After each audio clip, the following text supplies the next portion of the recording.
বন্ধুরা, আজকে রবিবার। দেখো আমাদের বাড়িতে কী কী হচ্ছে। এখানে মুরগির মাংসভাবে দই দিয়ে একটু মেখে রেখে দেবো। এখানে ভোলা মাছ নিয়েছি 3 পিস, চিংড়ি মাছ নিয়েছি, চিংড়ি মাছ দিয়ে মোচা হবে, আর ভোলা মাছ 3 পিস পাতায় দেবো। আমার মাসি শাশুড়ি এসছে তো, তাই উনি মাংস খায় না, তাই ওনার জন্য 3 পিস ভোলা পাতায় দেবো। তাই মাছ কিন্তু আরও আছে, আমি রেখে দিয়েছি। ঠিক আছে, ওকে বাই, টাটা, আবার পরে দেখা হচ্ছে। দেখো বন্ধুরা, মাছটা আবার উল্টে দিলাম।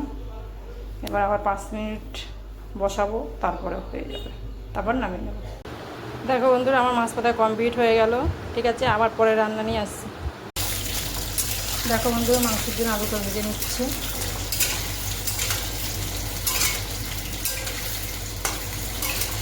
রান্নার পর আলুটা ভেজে নেবে।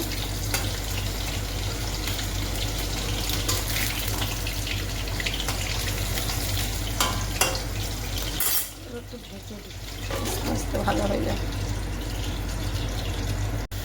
আলুটা ভাজা হয়ে গেছে, এবার আলুটা তুলে নেবো।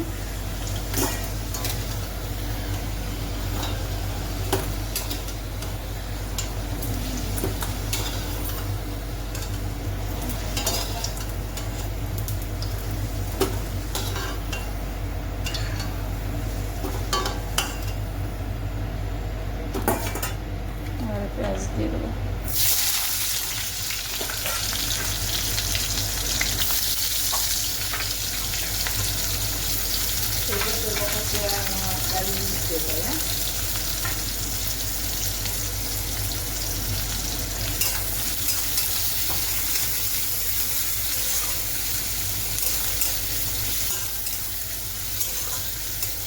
আচ্ছা, পেঁয়াজটা ভাজা হোক, তারপর আবার তোমাদের সঙ্গে।